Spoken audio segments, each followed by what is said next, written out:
മലയാള സിനിമയിൽ പ്രതിഭ കൊണ്ടും അഭിനയ മികവ് കൊണ്ടും ഏറെ ആരാധകരെ സൃഷ്ടിച്ച നടന്മാരിൽ ഒരാളാണ് മുരളി. ഒരുപക്ഷെ മോഹൻലാലിനും മമ്മൂട്ടിക്കുമൊപ്പം ചേർത്തു വായിച്ച ചുരുക്കം പേരുകളിൽ ഒന്നുകൂടിയായിരുന്നു മുരളിയുടേത്. 2 പതിറ്റാണ്ടിൽ അധികം നീണ്ടുനിന്ന തന്റെ അഭിനയ ജീവിതത്തിൽ ഒട്ടേറെ അവാർഡുകളും അംഗീകാരങ്ങളും താരത്തെ തേടി എത്തിയിരുന്നു. ഇതിൽ ദേശീയ അവാർഡുള്ളവയും ഉണ്ടായിരുന്നു. എന്നാൽ പ്രതിഭയുടെ ധാരാളിത്തം ഉണ്ടെങ്കിലും ഒട്ടേറെ വിവാദങ്ങളിലും ചെന്നുപെട്ടിട്ടുണ്ട്. ഷൂട്ടിംഗ് സെറ്റുകളിലെ മോശം പെരുമാറ്റവും മറ്റും ഇതിന്റെ കാരണമായിരുന്നു. മദ്യപാന ശീലവും മുരളിയെക്കുറിച്ച് ഉയർന്നു വന്ന ആരോപണങ്ങളിൽ ഒന്നായിരുന്നു. ഇപ്പോഴിതാ മുരളിയിൽ നിന്ന് നേരിടേണ്ടി വന്ന മോശം കാര്യങ്ങളെക്കുറിച്ച് മനസ്സ് തുറക്കുകയാണ് പ്രമുഖ പ്രൊഡക്ഷൻ മാനേജരായ മണക്കാട് രമേശ്. ബാലനായകനായി അഭിനയിച്ച 10-ാം അധ്യായം എന്ന ചിത്രത്തിൽ മുരളിയിൽ നിന്നും നേരിടേണ്ടി വന്ന മോശം അനുഭവമാണ് മണക്കാട് രമേശ് പങ്കുവച്ചത്.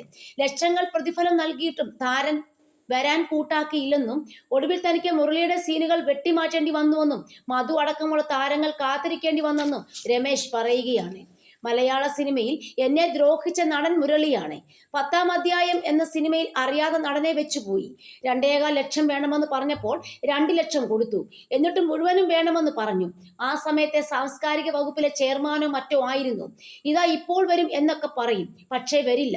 മധുസാറും ഞാനുമൊക്കെ കാത്തിരുന്നു. അങ്ങനെ ഞാനും സഹസംവിധായകനും ചേർന്ന് സീനുകളെല്ലാം വെട്ടി. മുരളി എവിടെയെങ്കിലും വെള്ളമടിക്കാൻ പോകുകയായിരുന്നു. അരുവിക്കരയിൽ ഒരു ഗസ്റ്റ് ഹൗസ് ഉണ്ടല്ലോ, അവിടെ പോയിരിക്കും. മുരളി ഷൂട്ടിന് വന്നാലും ബുദ്ധിമുട്ടാണ്. രാവിലെ 9 മണിക്കാണ് സെറ്റിൽ വരിക. 12 മണിയാകുമ്പോൾ ഭക്ഷണം കഴിക്കണം. എന്നിട്ട് 3 മണി വരെ ഉറങ്ങും.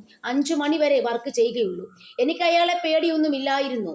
മുരളി കാരണം ഞാനും പ്രൊഡ്യൂസറും പിടിയും വലിയുമായി. ദശരഥത്തിലും ഇയാൾ ഉണ്ടായിരുന്നു.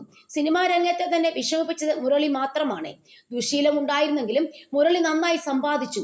നടന്റെ ഈ പെരുമാറ്റത്തിന് ശേഷം പിന്നീട് പ്രോജക്റ്റുകളിൽ വിളിക്കാതെയായി. അതേസമയം മലയാള സിനിമയിൽ സ്ത്രീകളാണ് കൂടുതൽ ബുദ്ധിമുട്ടുണ്ടാക്കുന്നതെന്ന് രമേശ് ആരോപിച്ചു.